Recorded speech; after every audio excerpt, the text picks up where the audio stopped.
Domingo na oitava de Natal, ano B, festa da Sagrada Família. Primeira leitura, Eclesiástico 3:3-7, 14-17a, Salmo 127. Segunda leitura, Colossenses 3:12-21, Evangelho, Lucas 2:22-40. Para a tradição judaico-cristã, a família é compreendida a partir do relato da criação do ser humano, isto é, do homem e mulher criados à imagem e semelhança de Deus, Gênesis 1:26-27, e do primeiro mandamento que eles receberam: frutificai-vos e sede numerosos, enchei a terra e conquistai-a, e dominem sobre o peixe do mar e o volátil dos céus, e todo vivente do firmamento sobre a terra, Gênesis 1:28. Nesse sentido, a missão primordial do casal é garantir a sua espécie, mas também deve zelar pela sua dignidade frente às demais criaturas que igualmente receberam a mesma ordem de se multiplicar, Gênesis 1:22. Pela fé bíblica, então, homem e mulher são vocacionados à união e, por esta, tornam-se participantes do ato criador de Deus pela potencialidade procriativa.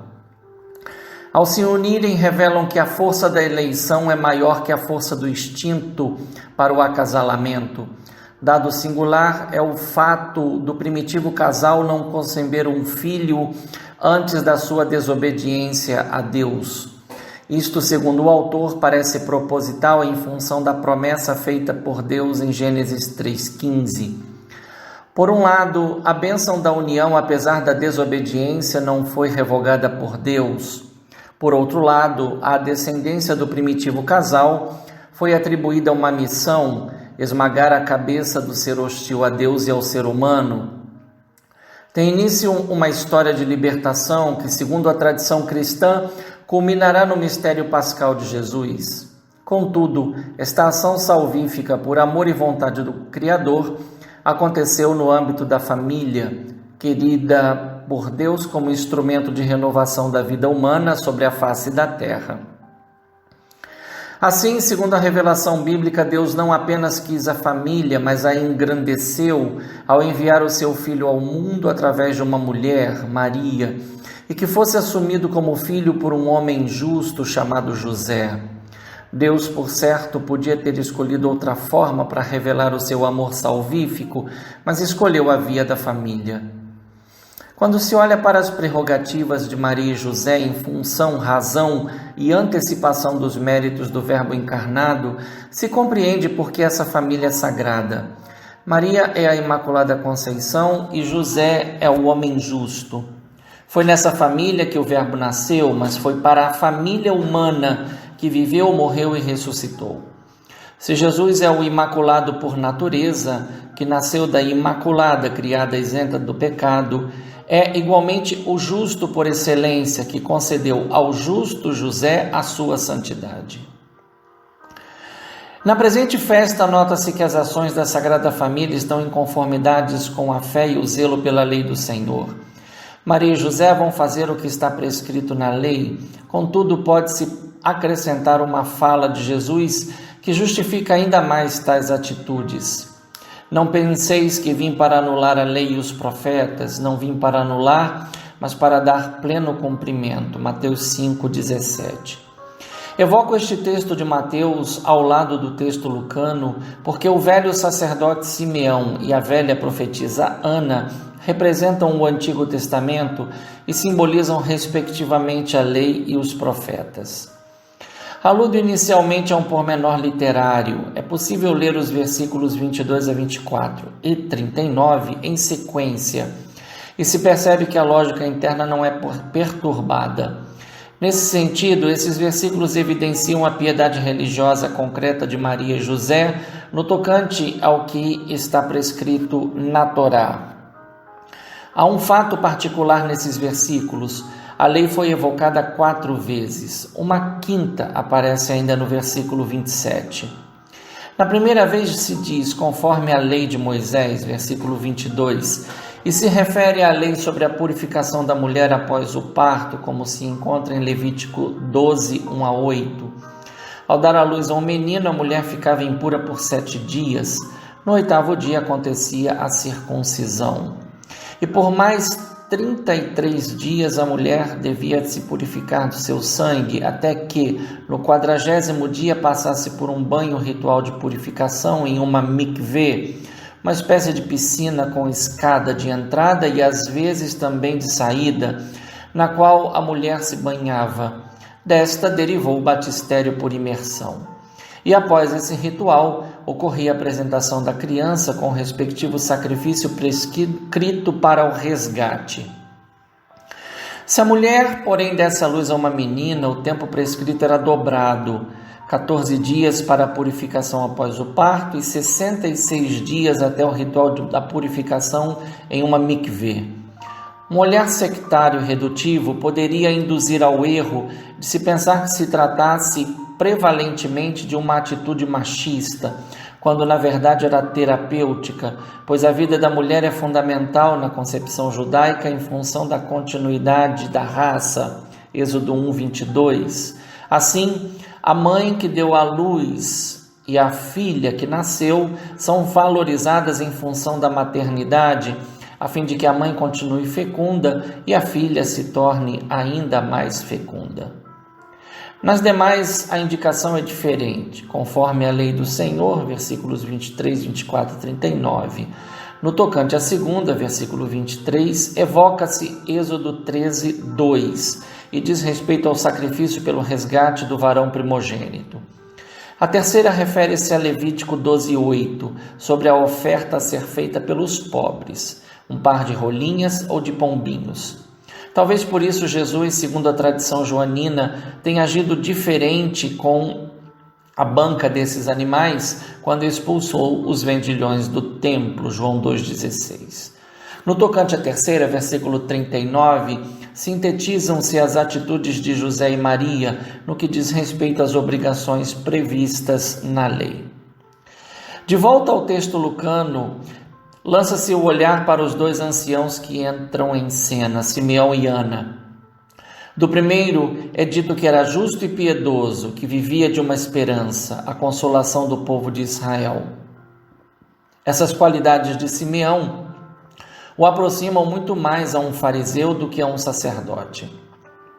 Esta última, porém, é admitida provavelmente em vista das ações que ele realiza e que lembram atitudes sacerdotais. Tomou o menino nos braços e bendisse a Deus. Era assim que o sacerdote fazia com a vítima a ser sacrificada diante do altar do templo. Nesse sentido, Simeão toma nos braços o Cordeiro de Deus que tira o pecado do mundo e oferece a Deus. A bênção que Simeão profere está em conformidade com a sua piedade e de acordo com a sua esperança. Deus prometeu e cumpriu, mas Simeão vai além e está muito próximo do que profetizou o deutero Isaías sobre a consolação, Isaías 40. É belo perceber que Simeão se autodenomina servo e que sua vida termina com grande sentido de fé. Agora, soberano Senhor, podes deixar teu servo partir em paz, conforme tua palavra, porque meus olhos viram a tua salvação. Nesta oração encontra-se uma íntima ligação com o nome que o menino recebeu no dia da circuncisão, Yehoshua, isto é, o Senhor salva ou o Senhor é salvação. Além disso, o universalismo dessa salvação continua nos moldes isaianos, que preparaste perante todos os povos, luz para a revelação das nações e para a glória de teu povo Israel. Tal anúncio pode ser confirmado pelo que o Senhor disse à samaritana: a salvação vem dos judeus. João 4:22. Como justificar o verbo no plural usado na interrupção do narrador? Seu pai e sua mãe ficaram admirados com o que diziam a respeito dele.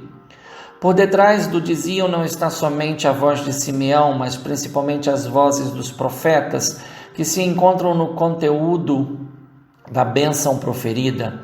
Ao lado disso, apesar de José e Maria estarem desde o início envolvidos na revelação do mistério da encarnação pela mediação do anjo, agora continuam adentrando no mistério da missão que a identidade de Jesus comporta.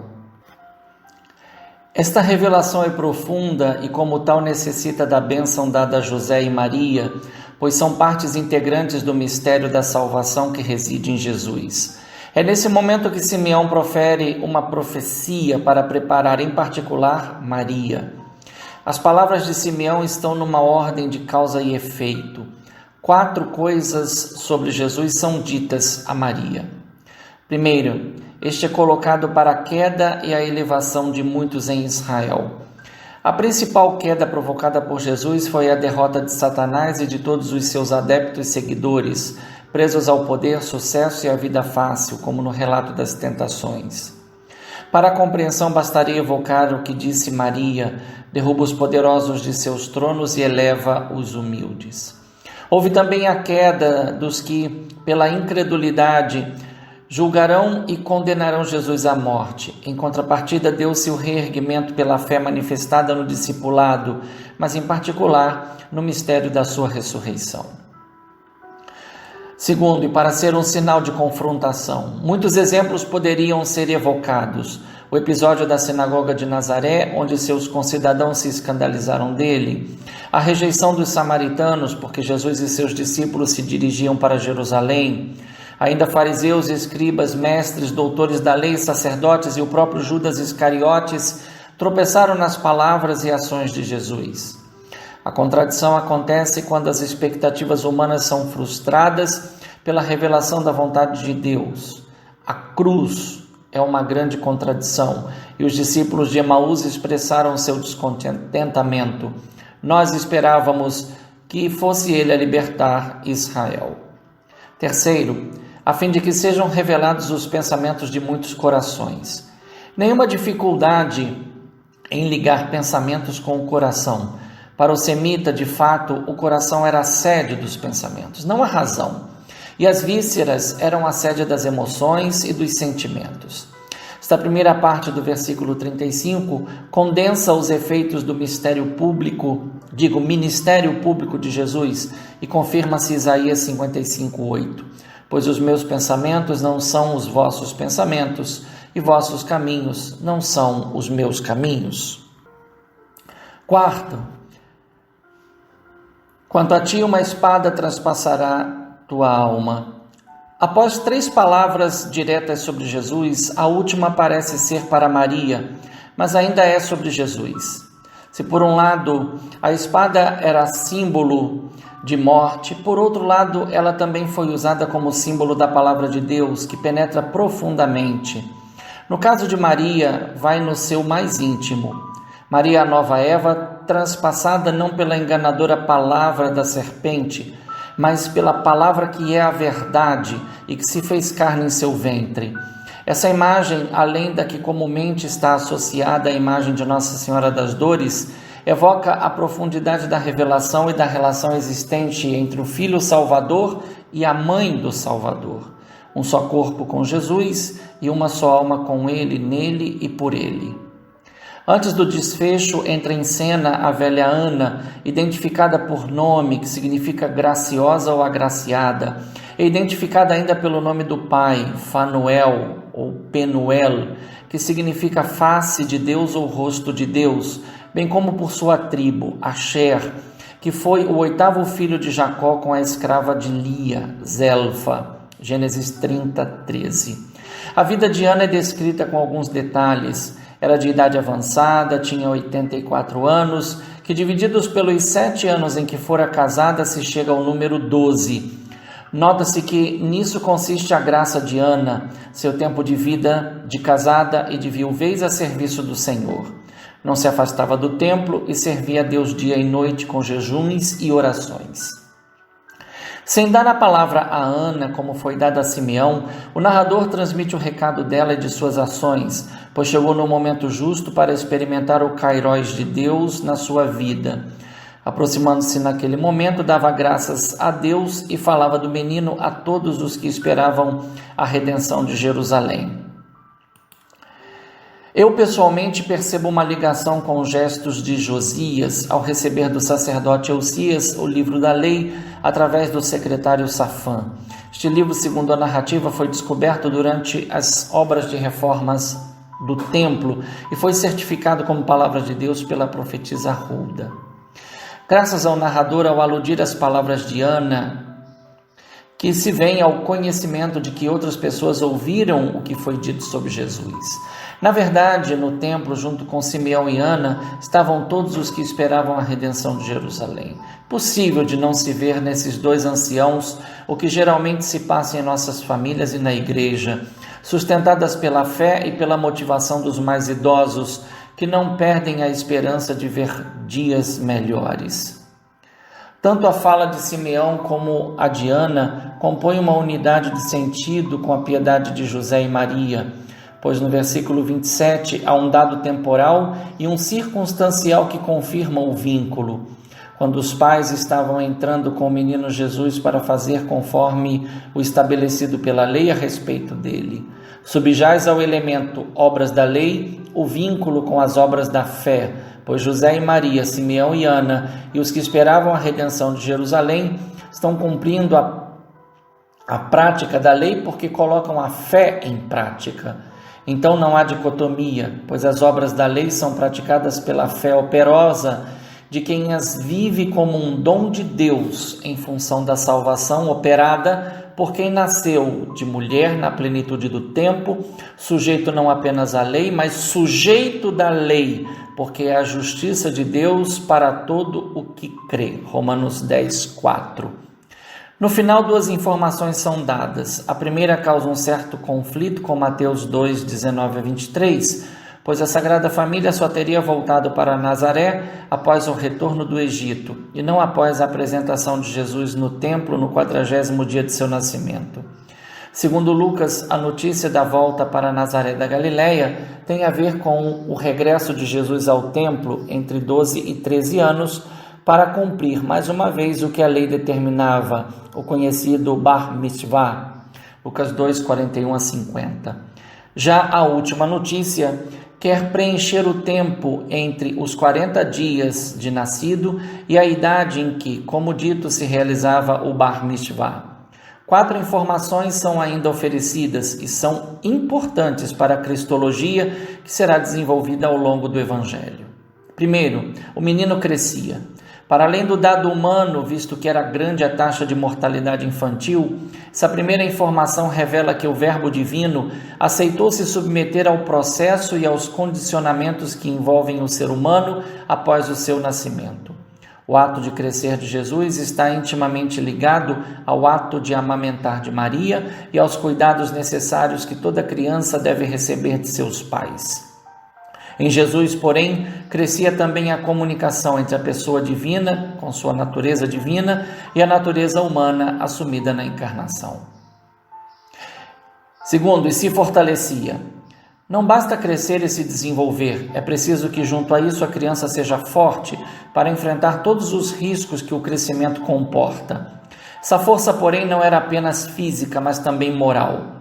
Pouco a pouco ela dava a Jesus a resistência necessária para se posicionar com retidão na sociedade do seu tempo. O máximo dom da fortaleza surgirá por ocasião das tentações vencidas e que apontam para o momento da vitória da sua paixão e morte de cruz. Terceiro, pleno de sabedoria.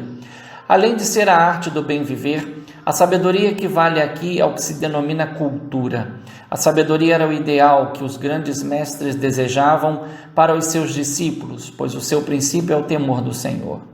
Jesus, diante dos doutores da lei, mostrou a sua sabedoria e causou admiração, pois estava associado ao conhecimento, à explicação e ao comportamento condizente com a Torá. Lucas 2,52 repetirá após o Bar Mitzvah que Jesus crescia em sabedoria. Quarto, e a graça de Deus o acompanhava. Outra tradução possível ajuda a compreender melhor a última informação. E a graça, que é Deus, era com ele, estava com ele. É um dado de fé que mais tarde servirá para definir a união hipostática, visto que Jesus e o Pai com o Espírito Santo são um só Deus em 3 divinas pessoas. A graça é o Espírito Santo, amor vinculante desde toda a eternidade entre o Pai e o Filho. A diferença de Lucas 2,52 se diz que Jesus crescia em idade e graça diante de Deus e dos homens. Vincular a graça com o Espírito Santo é fundamental, pois permite compreender por que Simeão, que teve certamente tantas crianças em seus braços, exatamente sobre Jesus exultou de alegria. É o que dizem os versículos 25 a 27. E o Espírito Santo estava sobre ele, pelo Espírito Santo lhe tinha sido revelado que não veria a morte sem antes ter visto Cristo o Senhor. Movido pelo Espírito, foi ao templo. Se por um lado a prática da lei e a fé em prática moveram José e Maria ao templo, por outro lado Simeão e Ana foram movidos pelo Espírito Santo. Assim pode-se compreender que a letra da lei sozinha mata, mas no Espírito Santo vivifica no Messias Jesus, que é a finalidade e cumprimento de toda a lei e dos profetas. Esta compreensão encontra-se em Romanos 9, 1 a 11:36 e é reconhecida em Hebreus 2, 14 a 18, permitindo que se reconheça e se adentre no mistério da humanização de Deus em seu Filho, Jesus Cristo. Uma boa festa da Sagrada Família. Um fraterno abraço. Padre Leonardo Agostini.